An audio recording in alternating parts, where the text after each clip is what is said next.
Hello guys, आज मैं explain करने जा रहा हूँ आई कैन समन गॉड के चैप्टर नंबर 1 को। तो चलो स्टार्ट करते हैं। स्टोरी की स्टार्टिंग में दिखाया जाता है हमारे मेन कैरेक्टर को जो कह रहा होता है मैं नहीं हूँ इस मानवा का मेन कैरेक्टर, मैं नहीं हूँ इस मानवा का मेन कैरेक्टर। फिर हमें मेन कैरेक्टर का नाम पता चलता है किन जुन, और मैं इसे जुन कहूंगा। जुन कहता है मैं बहुत ही ज्यादा बेकार रिइंकार्नेटर हूँ। दूसरे रिइंकार्नेटर्स को क्या मिलता है? औरत, शोहरत, ऊंचा मकाम, और मुझे क्या मिला? धोखा।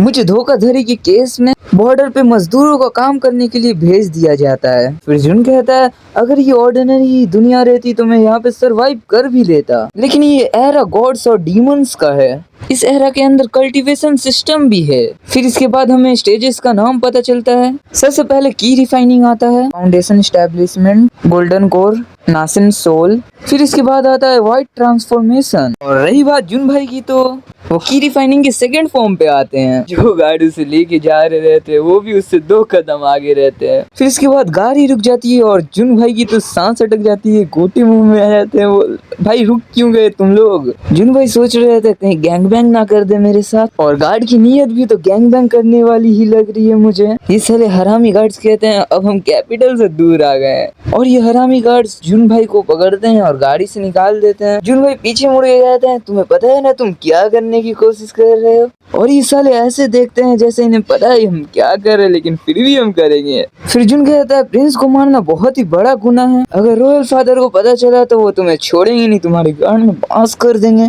और जुन जैसे ही कहता है गार्ड इसे खर्चा पानी दे देते हैं, और गार्ड्स कहते हैं देखो तो इस कचड़े को, ये साले की कल्टीवेशन हमसे भी कम है और हमें पाठ पढ़ा रहे हैं कि क्रिमिनल क्या होता है। और जुन के ऊपर पैर रख के कहता है अब इस साले में तुझे मार भी दूं ना तो मेरे ऊपर कोई भी चार्जेस नहीं लगेंगे, ऊपर से मैं तुझे मार के एक एहसान ही करूंगा इस दुनिया के ऊपर। और फिर जुन भाई के मुंह पे थूक भी देता है। भाई मेरे को हंसी क्यों आ रही है। और फिर सभी गार्ड्स अपने आप में बात करते हुए कहते हैं हम थोड़ा सा थक चुके हैं और इसे लाते लाते हमारा दिमाग भी खराब हो चुका है, ये क्या बके जा रहा है, रिइंकार्नेटर हूँ मैं, बहुत ही बेकार रिइंकार्नेटर हूँ, साला दिमाग खराब कर दिया और फिर से हम इसे कूटेंगे। भाई मतलब लॉजिक देख रहे हो। और ये साले कूट भी रहे हैं, और इसी टाइम पे जुन भाई का मिथिकल सिस्टम एक्टिवेट हो जाता है। सिस्टम जुन को बताता है तुम्हें एक टोकन दिया जाएगा जिससे तुम किसी भी गॉड या फिर डीमन को समन कर सकते हो, और ये तुम्हारे लक के ऊपर डिपेंड करता है कि तुम्हें कौन सा गॉड मिलेगा या फिर कौन सा डीमन मिलेगा। और जुन भाई को तो थोड़ा सुकून मिलता है कि वो जिंदा तो बच जाएगा कम से कम,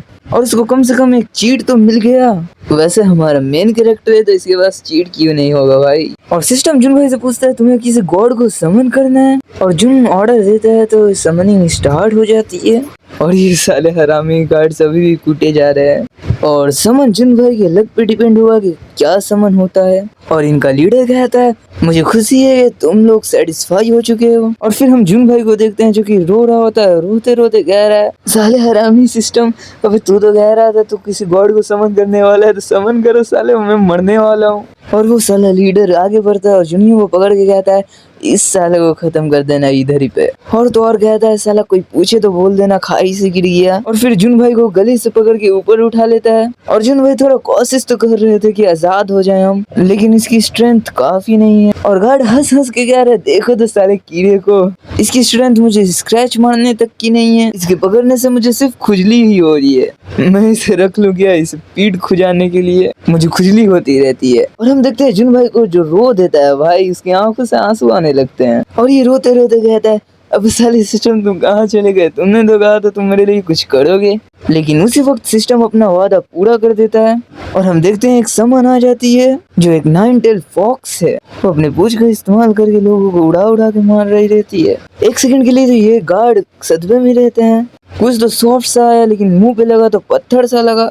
फिर वो अपने सामने देखते हैं तो उसे डाजी दिखाई देती है जो कि जुन भाई को अपने पूंछ में कवर कर लेती है और उसे बचा लेती है। और जुन भाई उसे देखता है तो डाजी बाहर निकलती है, और सिस्टम बताता है सक्सेसफुली तुमने 9 टेल फॉक्स डाजी को समन कर लिया है। और भाई डाजी को देखने के बाद मैं एक ही चीज कहना चाहूंगा, स्मैश भाई। और जुन भाई तो पूरे खुश हो जाते हैं, बड़ा सा मुंह खुल जाता है उसका। और डाजी उन गार्ड्स को कहती है साला तुम्हारी हिम्मत कैसे मेरे मास्टर को हाथ लगाने की, तुमने उन पर हाथ उठाया और थूका भी।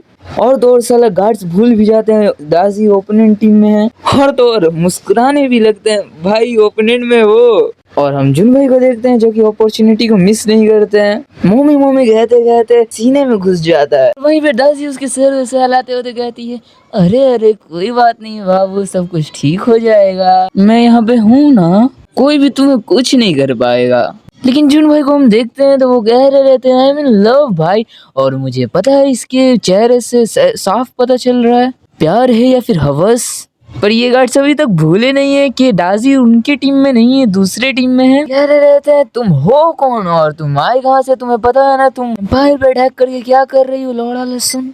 दाजी इनको कहती है सिर्फ तुम चीटे हो मेरे सामने, दब के रहा करो चीटी, तुम्हें मेरा नाम जानने का अधिकार नहीं है। फिर जुन को स्टेटस दिखाया जाता है दाजी का। दाजी को एक तरीके से गॉड ही माना जाता है। वो 9 टेल डीमन फॉक्स है जिसकी cultivation 5th state of white transformation है, मतलब कि हाईएस्ट लेवल। यहाँ पर हमें दाजी के टेक्निक्स भी बताए जाते हैं जैसे कि हेवनली फॉक्स टेक्निक और बीविचिंग माइंड आर्ट यानी मन के साथ खेलना। एबिलिटी भी है जैसे कि 9 टेल फॉक्स ट्रू फॉर्म।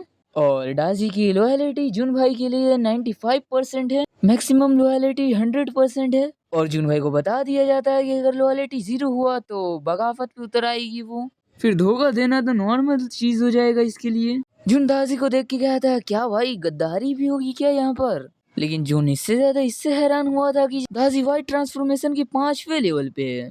खैर दाजी अपने टेक्निक्स का यूज करते हुए कहती है साला तुम्हारी हिम्मत कैसे हुई, अब तो तुम चूदने वाले हो, सुन साला मैं तुम्हें सीधा नर्क ही भेजूंगी, तुम्हारी हिम्मत कैसे हो मेरे मास्टर पे अटैक करने की। तब जाके गार्ड्स को समझ में आ जाता है कि दाजी इनके टीम में नहीं है, दूसरे टीम में। वाह भाई अब समझ में आया। अटैक करने के लिए आगे बढ़ते हैं लेकिन दाजी तो वाइट ट्रांसफॉर्मेशन के 5वें लेवल पे है। अगर दाजी फूक भी मार देती है तो इनका इतिहास मिट जाएगा। दाजी अपने पावर को रिलीज करती है तो वो दूर जाके गिरते हैं भाई। वहीं पे हम जुन भाई को देखते हैं, वो तो खुश है भाई दाजी को देख के। जुन कहता है यही है असली ताकत भाई, यही है असली ताकत मेन कैरेक्टर की। खैर दाजी पीछे मुड़ती है और जुन भाई से माफी मांगती है कि मैंने बहुत देर से आई हूँ, उसकी वजह से जुन को इतना तकलीफ सहना पड़ा। लेकिन जुन भाई तो अब सख्त लौंडा नहीं रहे, वो कहते अरे कोई बात नहीं। वो मन में सोचता है खतरनाक है लेकिन आई लाइक इट। फिर दाजी अपने टेक्निक्स का यूज करके उसकी हथकड़ी को खोल देती है। उसी टाइम पे जो जुन का एल्डर पड़ता है वो भाग रहा रहता है। जुन की नजर उस पर पड़ जाती है और दाजी से कहता है भाग रहा है साला। दाजी पलक झपकते ही टेलीपोर्ट होती है और उसके मुंह पे जाके लैंड करती है। भाई का मुंह ही टूट जाता है। वो अभी मरा नहीं रहता है तो जुन कहता है बाबू थोड़ा साइड हटो। फिर जुन भाई उसको पकड़ते हैं और घूसे में घूसे देते हैं। भाई मजा आ गया, ये हुआ असली सेटिस्फेक्शन। जुन कहता है साले तो क्या कह रहा था, मैं तेरे ऊपर स्क्रैच भी नहीं मार पाऊंगा, अब बोल साले, बोलता क्यों नहीं बोल। फिर उसके बाद एल्डर के ऊपर एक ही घूसा मारता है और एल्डर मर जाता है। लेकिन जुन भाई ने तो पहले कभी किसी को मारा नहीं, फर्स्ट ब्लड है उनके लिए। फिर सिस्टम उसे नोटिफिकेशन देता है और कहता है तुमने एक कीप रिफाइनिंग के 5वें लेवल के बंदे को पेल दिया है, तुम्हें 50 एक्सपीरियंस पॉइंट मिलते हैं, जिससे जुन भाई की प्रोफाइल टेम्पलेट भी ओपन हो जाती है। लेकिन जुन भाई तो दिमाग और दिल से बच्चा था, वो भाई सोचता है मैंने एक बंदे को मार दिया, मैंने एक बंदे को कैसे मार दिया, मैंने तो सिर्फ एक मुक्का मारा था, मैंने किसी की जान ले ली। भाई मतलब समझ लो पूरा ट्रॉमाटाइज हो चुका है वो। सिस्टम बाहर निकलता है और कहता है साले एक झापड़ मारूंगा ना तुझे जमीन में चाटता फिरेगा, ये दुनिया ही बेरहम है, यहाँ पे यही होता है, अगर तुम उन्हें नहीं मारते तो वो तुम्हें मार देते हैं, मेंटेलिटी को सुधार दो वरना मैं झापड़ मार के तुम्हें सुधार दूंगा। और जुन भाई को तुरंत समझ में आ जाता है भाई जीना है तो मारना पड़ेगा ही, दुनिया पहले दुनिया की तरह नहीं, एकदम पीसफुल नहीं है। फिर जुन कहता है मुझे ये समझ में नहीं आ रहा ये पूरा गेम की तरह क्यों लग रहा है, लेकिन ये दुनिया भी नकली नहीं है। तो लेकिन सिस्टम बाहर आता है और कहता है और जुन को बताता है क्योंकि होस्ट 21st सेंचुरी से आया है, सिस्टम ने अर्थ से डाटा लेके इसे पूरे गेम की तरह डिजाइन कर दिया है।